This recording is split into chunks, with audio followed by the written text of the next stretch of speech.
with it. You'll be fine.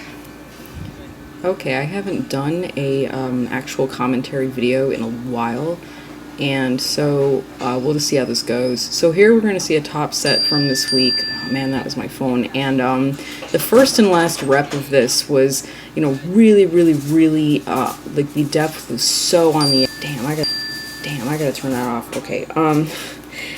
So you know, it was. I think this was in part due to the fact that I'm still really experimenting with my eccentric.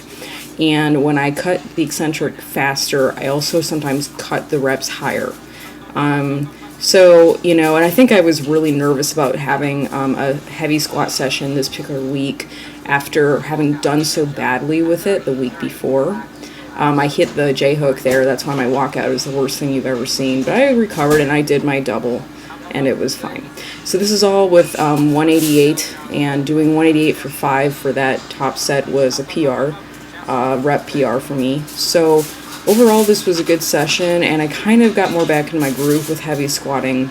Like I said, I was squatting somewhere else last week, and it just was like I was just going through some stuff, you know, emotionally that day, and it was just like a bad day. So I kind of came into squatting on this day. I cut that one. I don't know, that is so close. I am like textbook, like on parallel if anything with those. So now we're going to move on to deadlifting.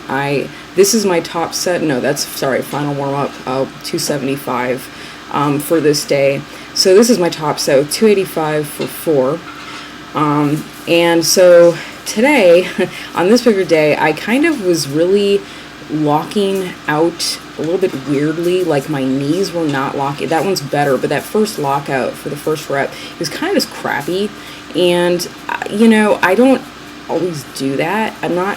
That's better. You know, it was weird. I kind of experimented with it through the session. I think my focusing on just speed through the entire thing made me sloppy with the locking out process, because I actually, if I really concentrate on it, oh, that is a slow last rep.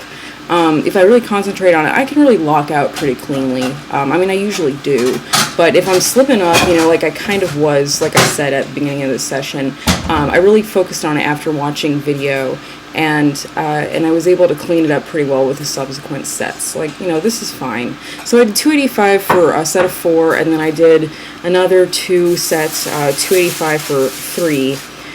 And so it was a rougher session for me. I don't tend to do much rep work with deadlifting above, in terms of work sets above like 3 reps, 4 reps. This is mostly due to the fact that I get migraines if I do. So, you know, this day is always one where I'm like, oh man, we'll see how I feel tomorrow.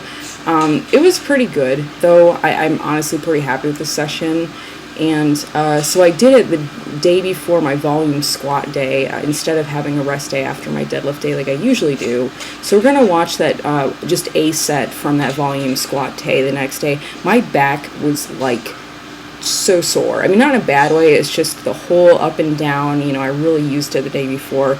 So for this session, I was like so far from being on point. There's a reason I usually have a rest day after my deadlift day. I was on this day, you can't really see it here, but I was kind of tilting over to the right a little bit. I was having a hard time keeping tightness through the right side of my upper body, particularly my wrist, and so that was kind of a problem, but I'm pretty happy with kind of what my body was doing through these sets. So anyway, thanks for watching. We'll see if this video works.